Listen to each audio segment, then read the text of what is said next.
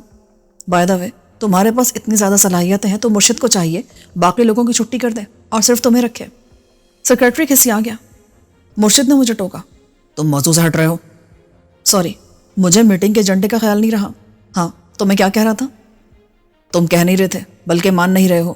نہ صرف اپنے لیے بلکہ میرے لیے بھی مشکلات کھڑی کر رہے ہو. یہ مت سمجھنا کہ مرشد ڈر گیا ہے یا اس میں ہمت نہیں رہی. میں ڈرتا تو خدا سے بھی نہیں ہوں. یہ تمہارا پہلا سچ ہے جس پر میں صدقے دل سے یقین کر سکتا ہوں. اور مجھ میں اتنی ہمت ہے کہ تم سمیت تمہارے سارے چمچوں کا نام و نشان مٹا دوں. اس کوٹھی کو تم کیا سمجھتے ہو؟ میرے آدمی دور سے چند بم پھینکیں گے اور کوٹھی خود اپنے مکینوں کا مقبرہ بن جائے گی. افسوس کہ ہمارے یہاں گدی نشینے کے بزنس کا رواج نہیں ہے, ورنہ اس مقبرے کو مزار میں بدل دیتا. کبھی کبھی تو مجھے تم پر اشک آتا ہے. شہباز, یہ مت بھولو, یہ مت سمجھو کہ میرے پاس دوسرے طریقے نہیں ہیں. میں چاہوں تو یوں چوٹکی بجاتے ہی معاملہ نمٹا سکتا ہوں. کوئی مائی کا لال مجھ پر انگلی نہیں اٹھا سکتا. لیکن میں سمجھتا ہوں تم سے الجھ کر میں اپنے دوسرے معاملات میں نقصان اٹھا رہا ہوں. یعنی گدی اور ملک کی سیاست پر پوری توجہ نہیں دے پا رہے ہو. یہ دیکھو. اس نے اپنی نشست کے برابر میں رکھا ہوا ایک چھوٹا اور لمبا سلنڈر اٹھایا. اس کا اوپری حصہ ڈھکن گھما کر کھولا تو اندر سے ہلکی سی بھاپ نکلی جیسے سرد کنٹینر کھولنے پر نکلتی ہے. اس نے اس میں سے ایک جدید ہائپوڈرمک سرنج نکالی جس میں نیلے رنگ کا سیال بھرا تھا. دیکھو, یہ ایک انجیکشن تم سے وابستہ میرے اکثر مسائل حل کر سکتا ہے. کیا ہے اس میں؟ کوئی مولک زہر جیسے سائنائڈ؟ نہیں. زہر دینے سے زیادہ آسان تو ایک گولی مارتا ہے. بلا وجہ اتنی زحمت کون کرے؟ یہ ایک جدید ایجاد ہے. اسے کسی شخص کو لگا دیا جائے تو مشکل سے 10 منٹ بعد وہ شخص ہمیشہ کے لیے اپنی شخصیت سے محروم ہو جائے گا. کیا مطلب؟ یہ پاگل بنانے والا انجیکشن ہے؟ نہیں. آدمی اپنی تمام حسیات اور سوچوں سے محروم ہو جاتا ہے. یوں سمجھ لو کہ اس کی شخصیت روز اول والی بن جاتی ہے. وہ کسی نومولود کی طرح معصوم ہو جاتا ہے. میرے جسم میں سرد لہر سی دوڑ گئی. کیا واقعی انجیکشن اتنا خطرناک تھا یا مرشد اس کی خصوصیات بڑھا چڑھا کر بیان کر رہا تھا صرف مجھے ڈرانے کے لیے؟ ظاہر ہے انجیکشن میرے لیے تھا. اپنی شخصیت سے محروم ہو کر ایک روبوٹ بن جانا نہیں. روبوٹ کا بھی ایک پروگرام ہوتا ہے, وہ اس کے تحت فنکشن کرتا ہے. میں تو پودا بن جاتا جو سانس لیتا ہے, زمین سے پانی اور خوراک حاصل کرتا ہے. وہ بڑھتا ہے اور اپنی نسل بھی بڑھاتا ہے, لیکن وہ شعور اور احساس سے عاری ہو جاتا ہے. مرشد میرے رد عمل کا منتظر تھا. میں نے اچانک اس کی طرف ہاتھ بڑھایا. دکھانا ذرا, تم پر آزما کر دیکھوں. اگر کامیاب رہا تو اس ملک کے تمام شیطان صفت لوگوں کو اس انجیکشن کی اشد ضرورت ہے. میں ان سب کو لگاؤں گا, چاہے اس کے لیے مجھے چندہ جمع کرنا پڑے یا کسی بینک میں ڈاکہ ڈالنا پڑے. وہ مجھ سے دور محفوظ فاصلے پر تھا. اس نے رد عمل ظاہر نہ اور سرنج دوبارہ سلنڈر میں رکھ کر اس کا ڈھکن بند کر دیا. ذرا سوچو, تم اپنے ساتھیوں کو اس حالت میں ملو کہ تم ایک پالتو بلی سے زیادہ مختلف نہیں ہوگے. تم بھوک لگنے پر روگے اور ضرورت پڑنے پر بلا تکلف اسی جگہ رفع حاجت کر لو گے جہاں موجود ہوگے. تم کپڑے پہنو یا نہ پہنو, تمہیں کوئی فرق نہیں پڑے گا. انسان اور انسانوں سے وابستہ رشتے تمہارے لیے بے معنی ہو جائیں گے. اوکے. میں نے ہاتھ اوپر کیا. میں دہشت زدہ ہو گیا. مگر ایک سوال ہے. یہی نا کہ میں نے اسے اب تک استعمال کیوں نہیں کیا؟ ہاں, تم 2 دن تک چشتی اور اپنے جلات کو زحمت دینے کے بجائے پہلے دن یہ انجیکشن استعمال کر لیتے. لیکن اس صورت میں فاصلے کو کیسے واپس حاصل کرتا؟ اس نے روانی سے کہا تو مجھے یوں لگا جیسے اس کے منہ سے سچ نکل گیا ہے. اسے اصل فکر فاصلے کی تھی, اور جب اس نے یہ کہا تو مجھے لگا اسے مجھے انجیکشن لگانے پر کوئی اعتراض نہیں تھا, بلکہ شاید اس نے انجیکشن حاصل اسی مقصد کے لیے کیا تھا. تو وہ پہلے فاصلے کو حاصل کرتا اور اس کے بعد مجھے انجیکشن لگا کر میرے ساتھیوں کے حوالے کر دیتا. میں جیسے جیسے اس کی بات پر غور کرتا رہا مجھے لگ رہا تھا کہ یہی درست ہے. مرشد کا منصوبہ یہی تھا جو اب میری ہٹ دھرمی کی وجہ سے ناکام رہا تھا. اس نے مجھ پر تشدد کرایا تھا. میں نے سوچا تو اچانک ایک اور خیال ذہن میں جگنو کی طرح چمکا. مجھ پر تشدد کا مقصد ویڈیو بنا کر میرے ساتھیوں کو یقین دلانا تھا کہ اس تشدد کی وجہ سے میں اپنا ذہنی توازن کھو بیٹھا تھا اور اس میں مرشد کی کوئی سازش شامل نہیں تھی. میں نے سرسری انداز میں کہا, میرا خیال اس دوا کا نروس سسٹم پر کوئی سراغ بھی باقی نہیں رہتا ہوگا. ہاں, ایک بار جسم میں جانے کے چند گھنٹوں بعد اس کا نشان مٹ جاتا ہے اور پھر دنیا کا کوئی ٹیسٹ یہ نہیں بتا سکتا کہ اس آدمی کے ساتھ اصل میں ہوا کیا ہے. اس لیے کوئی نہیں جان سکے گا کہ میں پاگل کیسے ہوا. یہی منصوبہ ہے نا تمہارا؟ اسی لیے تم پہلے فاصلے کو حاصل کرنے کے لیے بے چین تھے. اس کی آنکھوں میں چمک نمودار ہوئی. تم چالاک آدمی ہو, بالآخر صحیح بات تک پہنچ گئے. اسی لیے تم نے مجھ پر تشدد کی ویڈیو بنوائی اور میرے ساتھیوں تک پہنچائی تاکہ وہ یہ سمجھے کہ تشدد نے میرا دماغ معاف کر دیا ہے. مرشد اس بار کچھ نہ بولا. اسے اطمینان تھا کہ بدلہ تو کچھ بھی نہیں ہے اور میں اس کے قبضے میں تھا۔ اس نے سیکرٹری کی طرف دیکھا۔ اسے لے جاؤ اور بند کر دو۔ ضرور، میں نے آہستگی سے اٹھتے ہوئے کہا اور اچانک یہ مرشد کی طرح جھپٹا۔ میرے عقب میں سیکرٹری پوری طرح چوکنا تھا۔ جیسے ہی میں نے حرکت کی اس نے پستول سیدھا کر لیا۔ وہ سمجھ رہا تھا کہ میں اسے نہیں دیکھ رہا ہوں، لیکن میں اسے دیکھ رہا تھا۔ مرشد کے عقب میں ایک بڑی دیوار گیر الماری تھی جس کے شیشے چمکیلی سطح والے تھے اور ان پر عکس واضح دکھائی دے رہا تھا۔ مجھے سیکرٹری واضح نظر آ رہا تھا۔ جیسے ہی اس نے پستول سیدھا کیا میں ایک دم فرش پر گرا جس پر دبیز قالین تھا۔ میں گرتے ہی چاروں ہاتھ پیروں پر آگے بڑھا۔ میری نظر مرشد پر مرکوز تھی۔ وہ گھبرا کر سیٹ سے اٹھ رہا تھا۔ جب سیکرٹری کا فائر کیا ہوا پن اس کے جسم میں اتر گیا تو اسے جھٹکا لگا اور وہ دوبارہ سیٹ پر گر کر الجھنے لگا۔ پن کے ساتھ بہت باریک تار منسلک تھا جس سے کرنٹ گزر کر مرشد کو لگ رہا تھا۔ میں نے تار پر ہاتھ مار کر اس کے جسم سے پن نکال دی اور اس سے پہلے سیکرٹری حرکت میں آتا میں نے مرشد کو ٹانگ سے پکڑ کر نیچے کھینچ لیا۔ اس اپنے جسم پر قابو نہیں رہا۔ میرے ہاتھ بے تابی سے مرشد کا لباس ٹٹول رہے تھے۔ اس کے لباس میں کسی ہتھیار کی موجودگی لازمی تھی۔ پھر میں نے اس کی شیروانی کی جیب میں پستول محسوس کر لیا، لیکن اس سے پہلے کہ میں اسے نکالتا سیکرٹری عقب سے مجھ پر آن پڑا۔ دیکھنے میں عام جسامت کے سیکرٹری کا وزن اچھا خاصا تھا۔ مجھے لگا جیسے مجھ پر کوئی وزنی جسم آن گرا ہو۔ میں نے اسے جھٹکنا چاہا لیکن وہ تو مجھ سے چمٹ کے رہ گیا۔ دوسرے مجھ میں اتنی توانائی نہ تھی کہ اسے جھٹک سکوں۔ میں نے مرشد کو چھوڑ کر اسے خود سے گرانے کی کوشش کی لیکن وہ بری طرح مجھ سے لپٹ گیا۔ اس نے غلط بیانی کی تھی کہ اسے جوڑو آتا تھا۔ اگر ایسا تھا تو وہ عقب سے ایک ہی وار کر کے مجھے بے ہوش کر سکتا تھا، لیکن اس کے بجائے وہ مجھے قابو کرنے کی کوشش کر رہا تھا اور وہ بھی خاصے اناڑی انداز میں۔ اگر میں فٹ ہوتا تو اس سے اب تک نمٹ چکا ہوتا۔ اس کی کوشش تھی کہ مرشد کے دوسرے محافظوں کے آنے تک مجھے کسی حرکت سے روکے رکھے۔ جب میں نے محسوس کیا کہ میں خود کو نہیں چھڑا سکوں گا تو میں نے دوبارہ مرشد کی جیب ٹٹولی، مگر سیکرٹری نے بھانپ لیا۔ اس نے مجھے کسی قدر پیچھے کھینچ لیا۔ اب مرشد کی شیروانی کی جیب میری پہنچ سے دور ہو گئی تھی۔ مجھے قابو کرنے کے ساتھ ساتھ سیکرٹری چیخ چیخ کر مرشد کے دوسرے محافظوں کو بلا رہا تھا۔ میں مرشد کی طرف بڑھنے کے لیے ہاتھ پاؤں مار رہا تھا۔ سیکرٹری نے میرے گلے میں ہاتھوں سے پھندر ڈال دیا تھا اور پورے جوش سے گلا دبا رہا تھا۔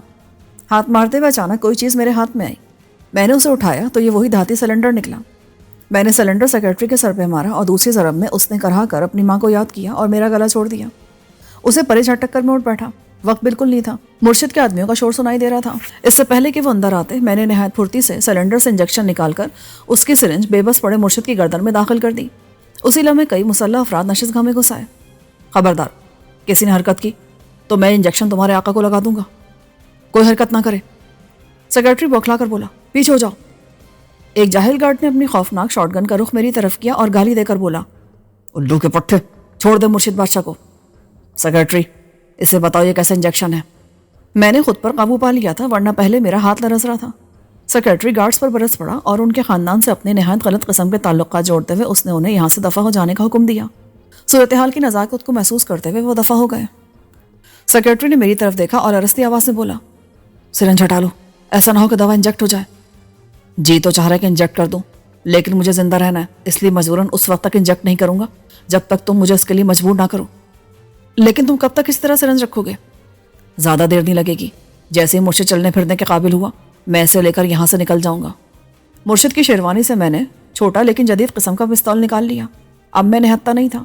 میں نے خود کو کسی قدر پراعتماد محسوس کیا اور یہ بھول گیا کہ جال وہیں ہوتے ہیں جہاں پر سے مٹتے ہیں۔ بالکل آخری لمحے میں سیکرٹری کے تاثرات نے مجھے خبردار کیا۔ میں نے پلٹ کر دیکھنا چاہا لیکن اس سے پہلے کوئی چیز میرے سر سے لگی اور میں چکرا کر گر پڑا۔ ضرب ایسی تھی کہ نشستگاہ میری آنکھوں کے سامنے گھومنے لگی اور جب ذرا قابو میں آئی تو مجھے لگا میں کوئی خواب دیکھ رہا ہوں۔ میرے سامنے فاضلی تھا، لیکن یہ کیسے ممکن تھا؟ فاضلی تو حویلی میں قید تھا، وہ یہاں کیسے آ گیا؟ فاضلی نے مرشد کی گردن میں گھسی سرنج نکالی اور میرے بازو میں گھونپ دی۔ اس نے میری آنکھوں میں جھانکا اور بولا، گڈ بائے شہباز ملک۔ اس نے سرنج کا پسٹن دبا دیا تھا۔